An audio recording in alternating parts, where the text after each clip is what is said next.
And joining us now, it is a great pleasure to welcome a woman that I kind of discovered as everybody else has in the last few months. She's done a great thing on Facebook called Song of the Day. Since, well, we're all going through this COVID thing, we won't get into the details of that, but she's a very talented singer and impressionist, and she's based over in the UK, and I wanted to have her on to talk because we played a lot of the songs that she sings on her Song of the Day, and not only as herself, but as many other great artists, the Judy Garland impression, Shirley Bassey, Doris, Julie Andrews, just to name a couple. And Debbie Wileman joins us today. And Debbie, real pleasure to talk to you. I've been following you since I discovered you on Facebook, I guess as most of us have. So thanks for being with us today. Oh, thank you, Doug. Thank you for asking me. It's lovely. Cheers. I saw a printed interview I think you did with, I think it was the Broadway website. Broadway World, yes. Yeah. And I was wondering if anybody had contacted you to do an interview since you started these. So you've had a couple others other than myself. Broadway World, Chris Attore asked me to be on his internet show, and Jim Caruso on Pajama Cast Party. That's right. I did see that one right on YouTube that came up. That's great. Yeah.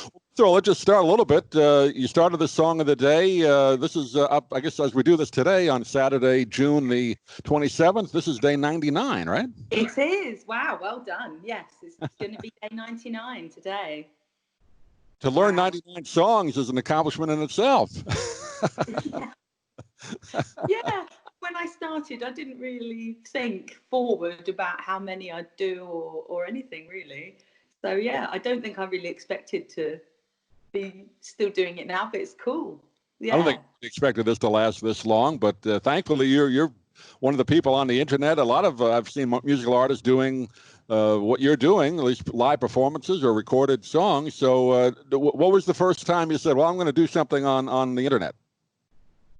Well, it was just lockdown had sort of begun. I think it had just begun here in the UK, and they were just saying about people having to isolate. And I thought, oh dear, what about some of those poor people who live by themselves who are having to just be in? And I thought, oh, it might be nice to sing a song on Facebook for my 650 friends or something that I had at the time, and just thought, oh, that might be nice. I'll sing a song every day. And then it sort of got a lot more views and popular than I ever expected it would, really. I think the first one you did, at least the first one I saw, you did a Johnny Mathis song. Wasn't that the first one?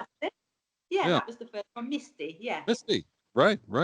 And you started doing them just on your phone, right?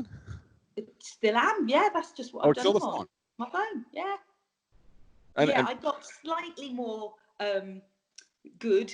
Oh, terrible grammar, but I got slightly more flash by having a holder to hold my phone. Right, I remember one day somebody gave you like this. Right. The sort of Blair Witch Project style. Right. Well, just to give a little background of you, and just reading your Facebook page, I mean, you went to school to learn performing arts, right? Or you did that in school at one point, right? I did at university, yes. Yeah, so I went to Salford University, which is in Manchester in the north of England, and I did a performing arts degree. And I did try and sort of be a singer actress as my job when I was younger, and I made a good sort of stab at it until I was about 25, and then I just wasn't making enough money to survive, really. I had to pay my bills and all of that, and I just wasn't getting enough work, and I don't come from like a rich family or anything, so I had to get a job.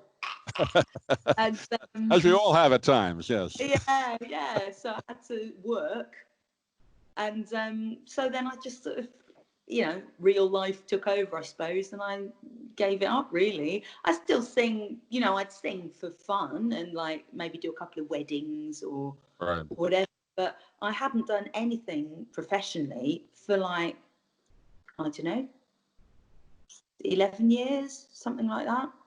I found some videos on YouTube. You did some.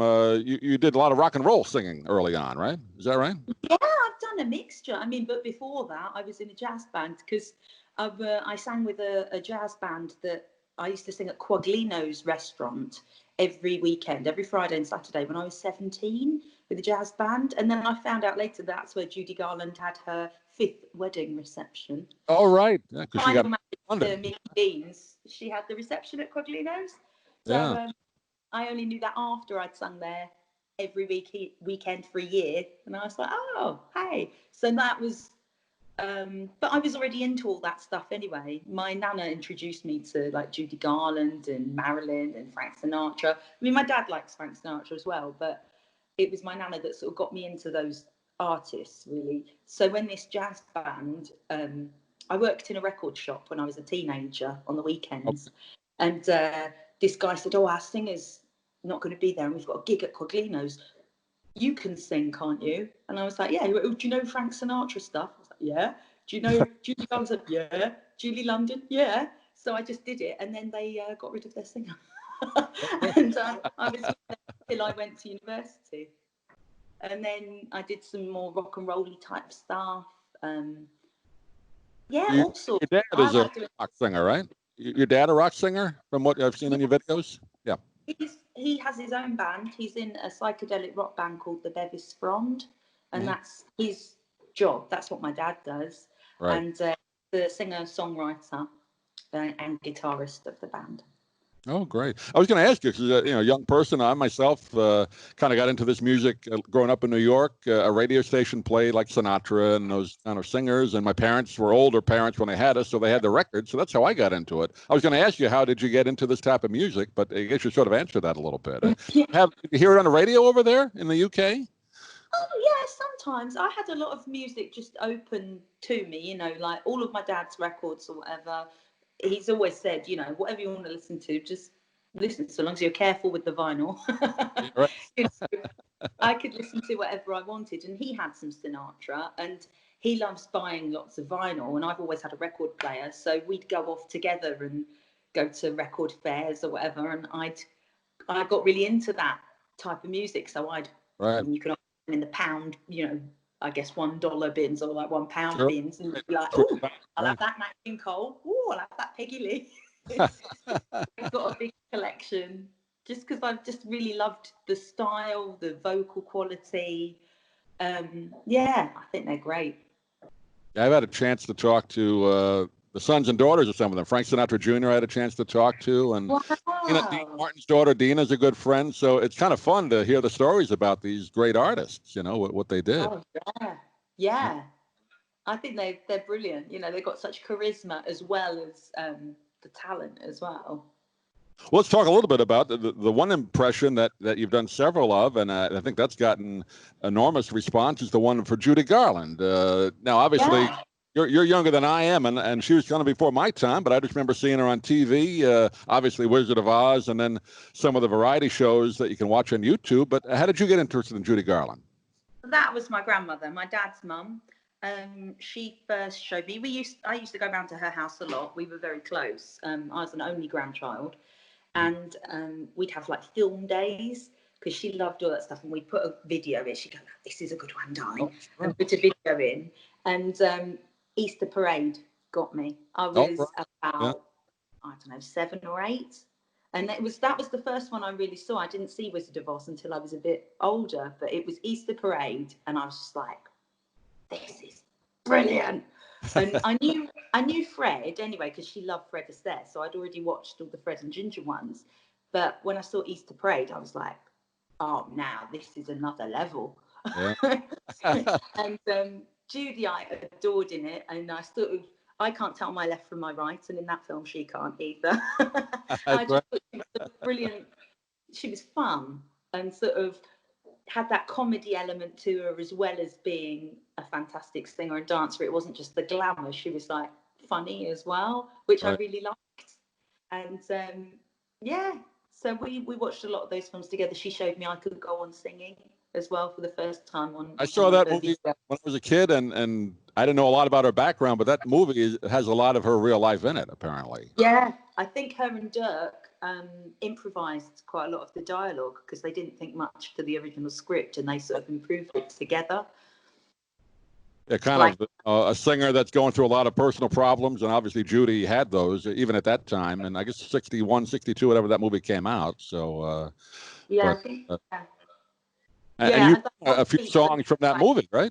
You've done a couple of songs from that movie on your video tributes, haven't you?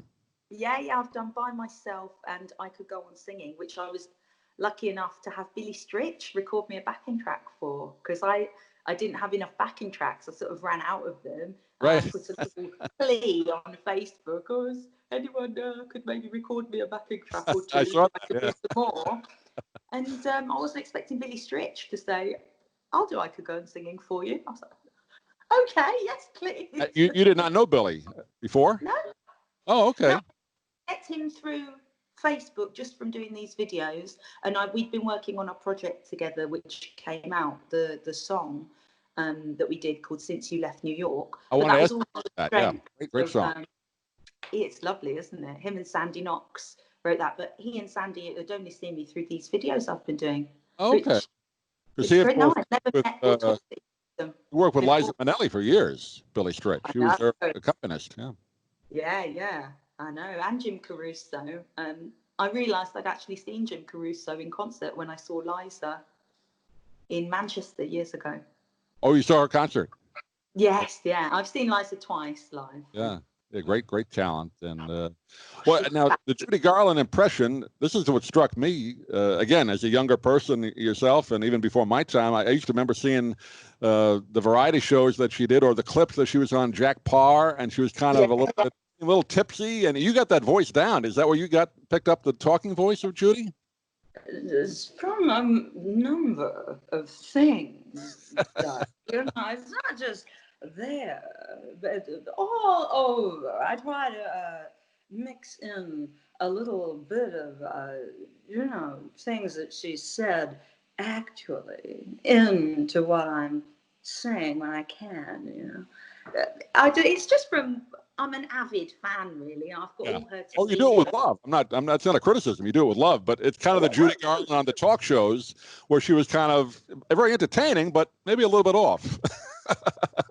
There's different ones. On the Jack Parr one from '62, I think she's really on it. She's really sharp. But there's some others.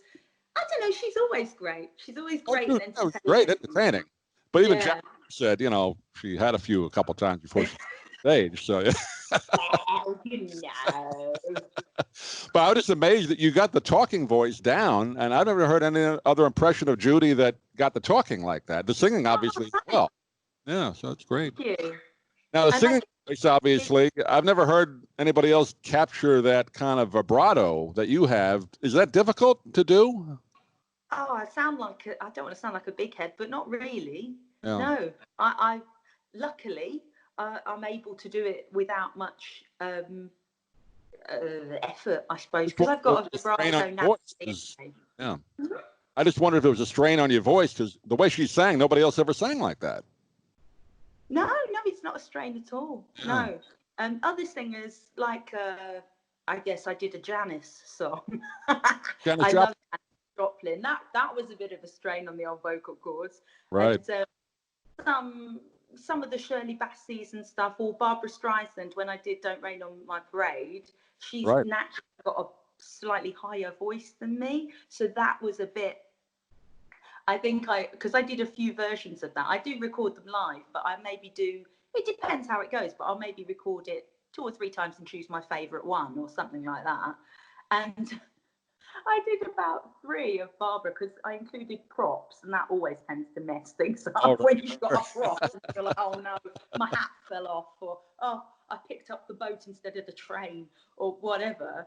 And I ended up singing that one about 3 or 4 times, and it's a big sing, and she's slightly higher than me, like I said. So I pulled something in my neck. Oh no! I was like, oh my, what have I done? But, for Judy, luckily, we've got a very similar range, I think, of the high and low. So it's not a strain to do Judy for me. Luckily. Now you did, again, I saw this on YouTube. You did an audition tape that's up on YouTube. I guess that was for a show maybe 10, 12 years ago. Oh, yeah. Yeah. Is that what that is? Worldwide. So, yeah, that was an audition for a cruise. So you've done Judy before recently. I mean, you had done her before. Oh, yeah. I didn't get the flaming job. Oh, you didn't get it? No. What's wrong with them? I thought maybe you got it. Oh, wow. Jeez. No, not a sniff. Oh, But no, I wrote basically when I was at uni.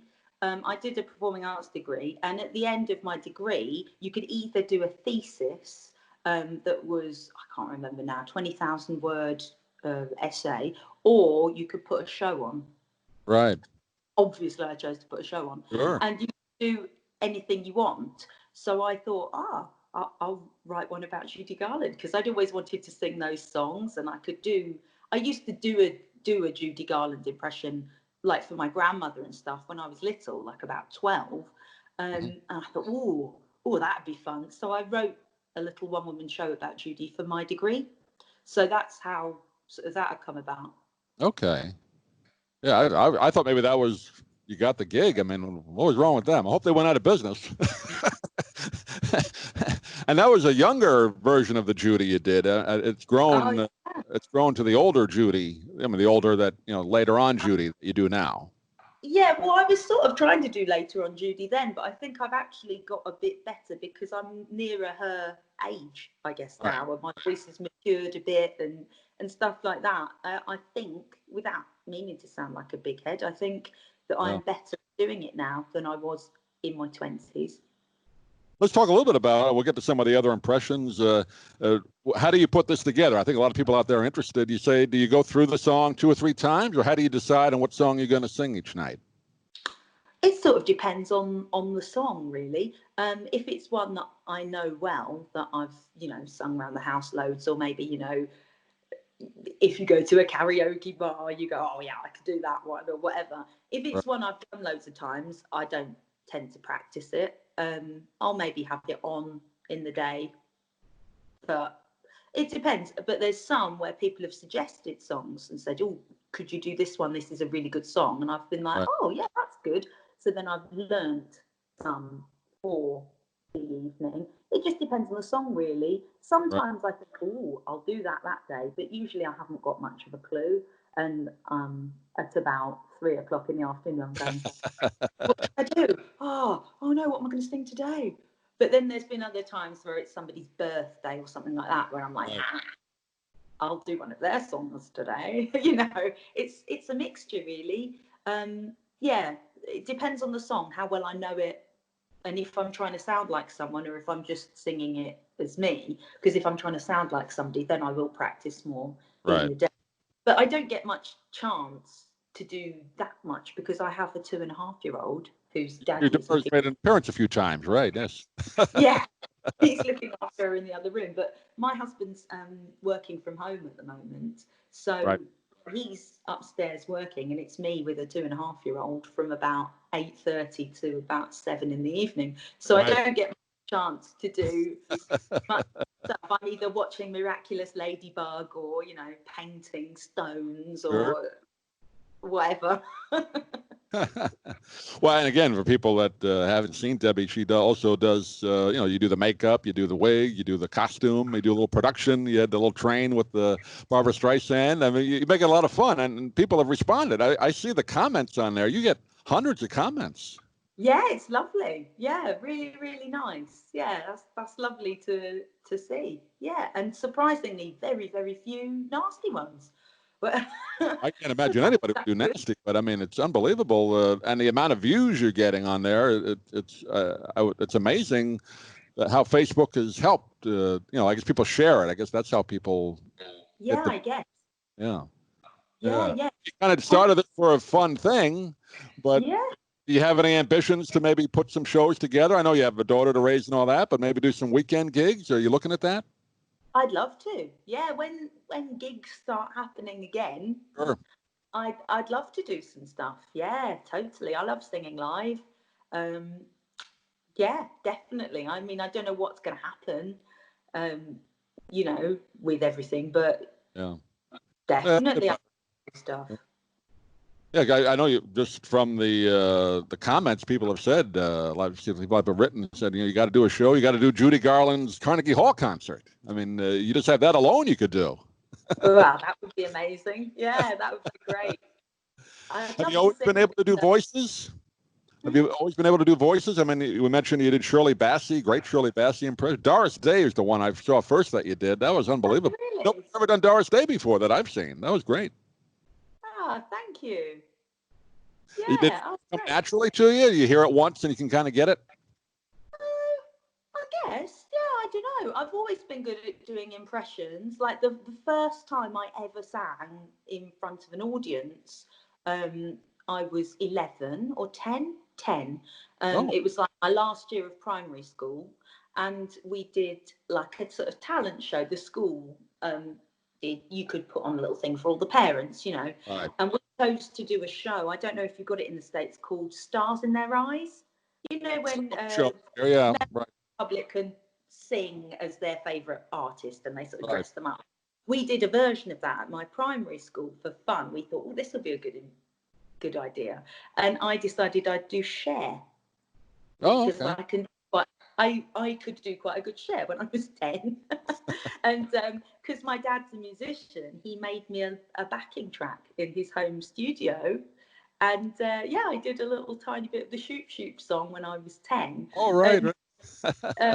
I sort of came out age 10 in this wig with some boots that I borrowed from my mum that were too big. And I think, you know, my dad tells it that lots of people in the audience were sort of going, ah. And then I went, does he love me? I want to know. And people were like, what?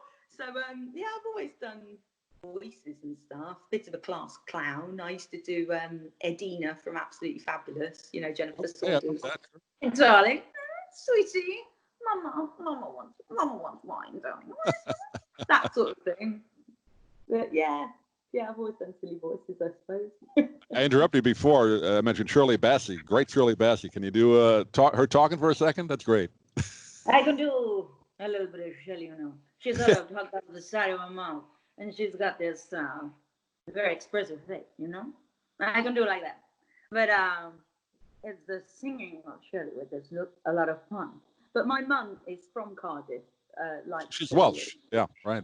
Yeah, my mum's Welsh, Yeah. and she's my grandmother. My other grandmother worked at the same department store as Shirley Bassey for a little while in the late 40s or early 50s or something. Right.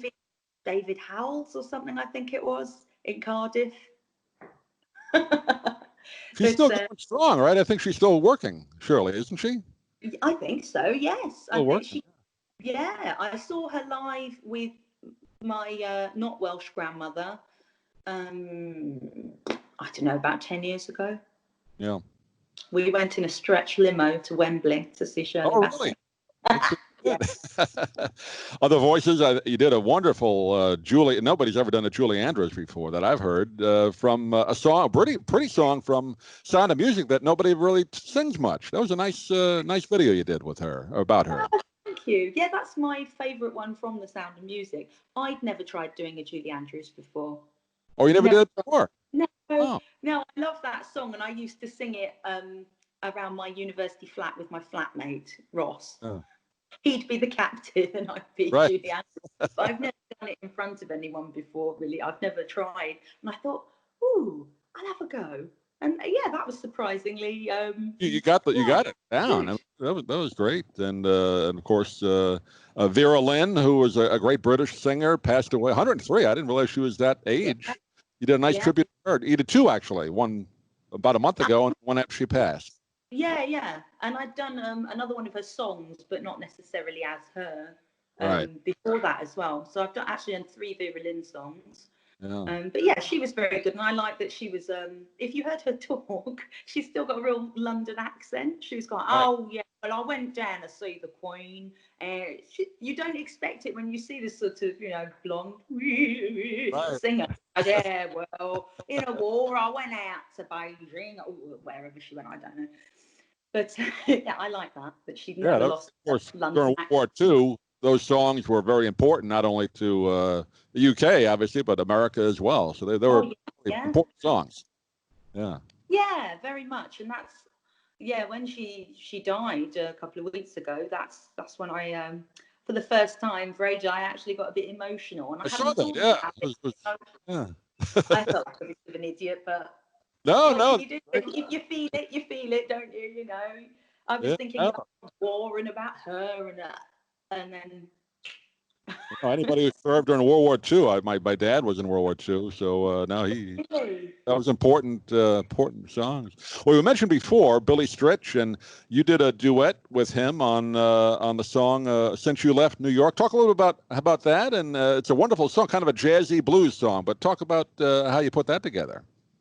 Well, basically, I forget which day it was, but near the beginning-ish of my songs, I had a comment from Sandy Knox saying, "Oh, I love your voice. I'd love to hear you sing one of my songs. There's probably some karaoke tracks of them." And I thought, who's this? And I looked her up and was like, "Oh my God, I've got some of her stuff in my house." I didn't realise that she'd written all these songs, and particularly the song "Does He Love You," which I have by Liza Minnelli and Donna Summer, although it was a big country hit with Lindy Davis and oh no, the really famous country artist. I've forgotten her name. This is terrible. Reba McEntire. Oh, Reba. Okay, Reba. Right. Oh, don't do that bit, Doug. Reba McEntire and Linda Davis had the big hit with it, but I had Liza Minnelli and Donna Summer doing it on the Liza album "Gently," and I love that song. And I was like, "Oh my gosh, Sandy Knox, amazing!" So I messaged her back and sent her a picture of me holding "Gently," the album. Right. And we started talking then, and that was nice. And then I thought, "Ooh, that would be fun." I listened to "Does He Love You" and thought, "Do you know what? There's no bit where they're sort of singing in unison. I could try doing it." So I did "Does He Love You" with half my face as the wife and half my face as the mistress. Right. And I tagged Sandy and Billy Stritch in it. And then Sandy sent me a message saying, "Well, Billy and I have actually written a new song, or we have a song that we've never put out, and we'd like you to sing on it with Billy. Would you be interested?" Yes, yes, please. I was like, wow. And they sent it to me to listen to, and it was beautiful. And I was like, oh my word, how lucky. And then they said, "Okay, what key would you sing it in?" So I had to phone. I don't read music, so I had to phone my dad up and go, "Right, Dad, can you get your guitar out?" And over the phone, like, I'd sent him the demo, he'd listened to it, and he was playing bits on his guitar, and I was going, "Since you," and he was like, "Right, you want it in F." Okay, great. And then I told Sandy I want it in F. And then they recorded a backing track. Billy did the piano, and then he sent it to Sandy, and she got a fabulous bass player and drummer to add to it in Nashville. And then they sent it over to me here in Essex, just above London. And I recorded my vocals in my bedroom because they said sing into your wardrobe for like the dead sound. Oh, right. And I had to video myself doing it at the same time so that they could make a music video. So it's me singing it live in the video. Like, I just recorded it on my phone, like I've done all of my things. And then I sent that over to Sandy in Nashville. And then this great producer mixed it. And then Billy did his vocals in New York, and then they mixed it all together. And great video. So you did not sing. Your uncle. You didn't sing with him at the time. You sang your part, and he sang his part. It was great. It looks like you're just singing it together. It's a great job they did. Yeah, brilliant. Well, he had my version, and then he recorded his one. Oh, there's my husband. Right. Listening to that. Hi, welcome. America says hello to you. We'll wrap it up now because we kept you longer than we said. But I was going to say, you did Barbra Streisand, you did Judy Garland. Are you able to do the "Happy Days Are Here Again" duet? Have you ever seen that? Barbara and Judy. Of course, I've seen it.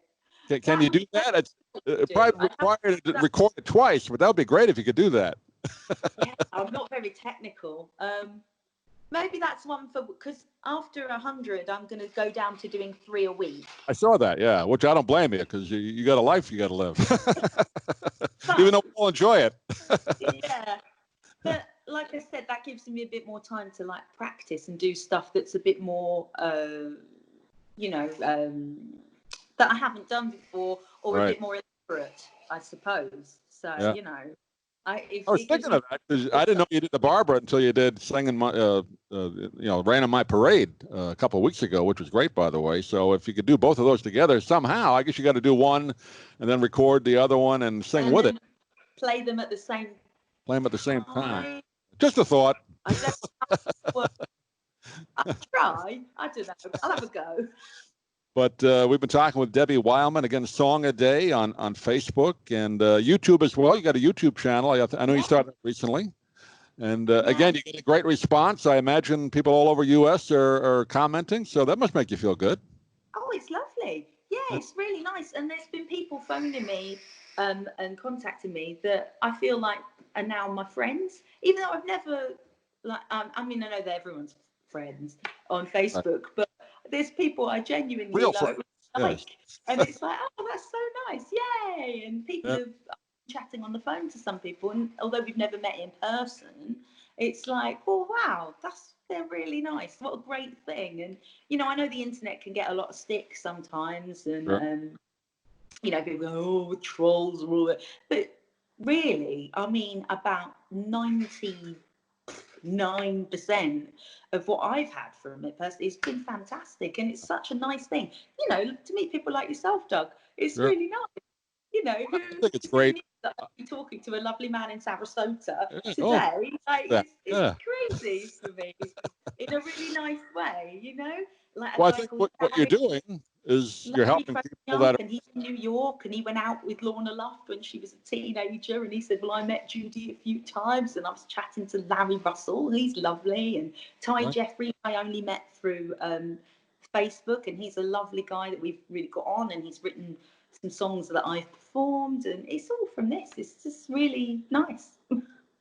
Yeah, and what you're doing is obviously people are stuck at home. They're looking forward to this about 7 o'clock every night Eastern to see you. So you're doing a great service, Debbie, and we appreciate it. Oh, thank you very much, Doug.